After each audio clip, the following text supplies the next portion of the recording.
Let's Mike News at 6। Bharat में AI sector में निवेश की रफ्तार तेज हो रही है। दिल्ली में इंडिया एआई इम्पैक्ट समिट में केंद्रीय आईटी मंत्री अश्विनी वैष्णव ने कहा कि अगले 2 साल में एआई और डीप टेक क्षेत्र में $200 अरब से अधिक का निवेश आने की उम्मीद है। उन्होंने एआई का यूपीआई नाम से एक भरोसेमंद ओपन प्लेटफॉर्म विकसित करने की योजना का ऐलान किया, जो डेवलपर्स और कंपनियों को एआई समाधान बनाने में सक्षम बनाएगा। वैष्णव ने एआई स्टैक की 5 layers infrastructure, commute, data, model और एप्लीकेशन में निवेश की संभावनाओं पर जोर दिया। कई ग्लोबल सीईओज आए हुए हैं, आप मिल भी रहे होंगे, किस तरह का इंटरेस्ट दिखा रहे हैं वो इंडिया में? बहुत 2 तरह का इंटरेस्ट है। सबसे पहला इंटरेस्ट है इन्वेस्टमेंट का। करीब $200 बिलियन से ज्यादा इन्वेस्टमेंट की एक्सपेक्टेशन है ओवर नेक्स्ट 2 इयर्स। और वीसी डीप टेक में फंडिंग का बहुत बड़ा इंटरेस्ट है।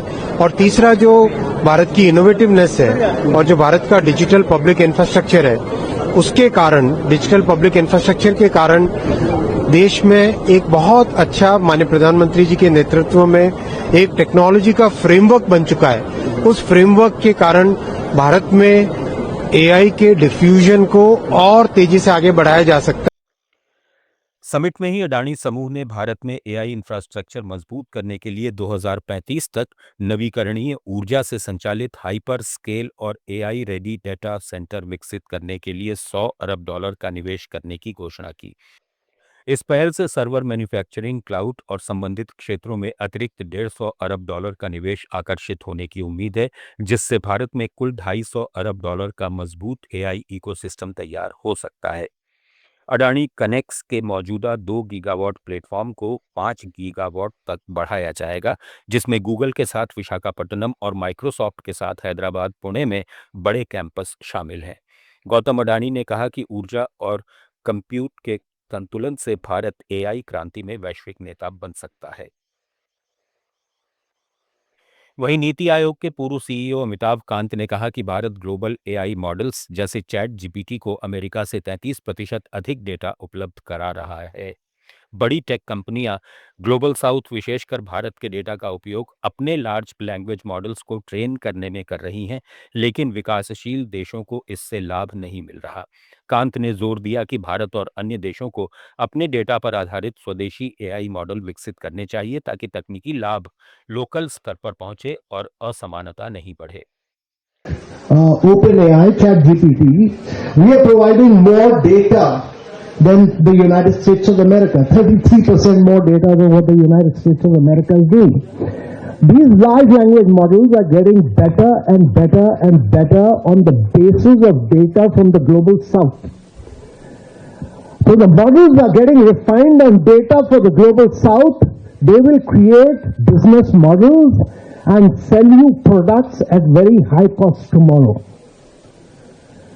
And therefore it's important that when India builds up, or the global south builds up its models, they are made better on their own data. That's number one.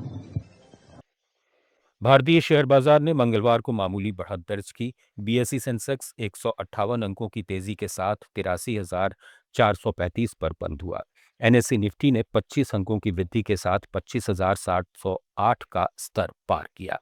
IT क्षेत्र में शेयरों में मजबूती दिखी, जिसमें इन्फोसिस और टीसीएस जैसे स्टॉक्स प्रमुख गेनर्स रहे, लेकिन बैंकिंग और एफएमसीजी सेक्टरों में दबाव बना रहा।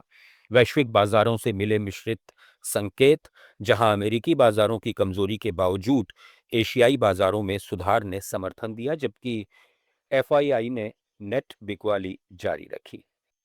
न्यूज एट 6 में फिलहाल इतना ही। जुड़े रहिए लेट्स माइक के साथ। आप सुन रहे थे let's mic more than radio. Follow कीजिए हमें हमारे सोशल मीडिया प्लेटफॉर्म्स पर। It's time for news. It's time for more than radio.